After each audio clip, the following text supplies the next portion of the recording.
image.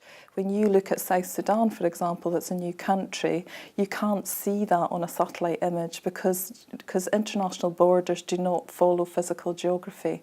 So getting that right on the ground involves a huge amount of research, a huge amount of investigation by the team, a lot of consultation with the right specialists and the right authority, because geopolitics is a very emotive subject as well. I mean, if you look at the case again of South Sudan, there is an area of dispute that's actually reflected in the Times Atlas, which is to do with tribal lands, and we have to therefore reflect that dispute as well as the solid international boundary to show the de facto situation, the situation as it is on the ground. So we show that as a dashed line. So even though we've defined most of the border, there's still a little area that's disputed. So, you know, we try and show it as best as possible, but it's difficult to keep everyone happy.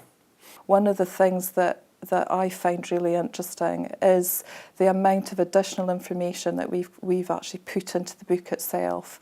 So, for example, looking at South Sudan again, we've actually introduced the independent date of each country into the states and territories, which, when you reflect back on the number of countries that have become independent over the last decade or the last 2 decades, it's quite considerable, with Kosovo in 2008, Montenegro and Serbia in 2006, and many more throughout the 90s. It's important to record that fact and put that into the atlas itself.